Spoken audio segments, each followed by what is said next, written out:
ఆరోగ్యకరమైన శరీరానికి అవసరమైన పోషకాలు, విటమిన్లు తీసుకోవడం చాలా ముఖ్యం. కానీ కొన్ని ఆహార పదార్థాలు తీసుకోవడం వల్ల శరీరం దృఢంగా, ఆరోగ్యంగా ఉంటుందని ఆరోగ్య నిపుణులు అంటున్నారు. వేరుశెనగ, బెల్లం వంటి ఆహార పదార్థాలను తీసుకోవడం వల్ల ఆరోగ్యానికి అవసరమైన పోషకాలు లభిస్తాయని నిపుణులు చెబుతున్నారు.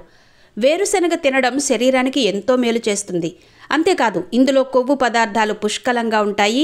ఆరోగ్య నిపుణుల అభిప్రాయం ప్రకారం గుడ్లు, మాంసం కంటే ప్రోటీన్ శాతం ఎక్కువ.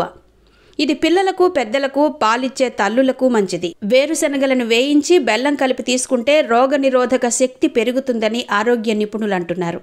బెల్లంలో మెగ్నీషియం, ఐరన్లు పుష్కలంగా ఉంటాయి. ఇవి సంతానోత్పత్తి సంబంధిత సమస్యలను కూడా మెరుగుపరుస్తాయి. కాంబో హిమోగ్లోబిన్ స్థాయిలను మెరుగుపరచడంలో కూడా ప్రభావవంతంగా ఉంటుంది ఈ వేరుశెనగ. రక్తహీనత నుండి కూడా రక్షిస్తుంది. అలాగే రెండిటిలో ఉండే యాంటీ ఆక్సిడెంట్లు రక్తాన్ని శుద్ధి చేయడంలో సహాయపడతాయి. ఎముకలను బలోపేతం చేయడానికి సహాయపడే కాల్షియం కూడా పుష్కలంగా ఉంటుంది. ఫైబర్, పొటాషియం, జింక్ సమృద్ధిగా ఉన్నందున అవి రోగనిరోధక శక్తిని పెంచడంలో సహాయపడతాయి.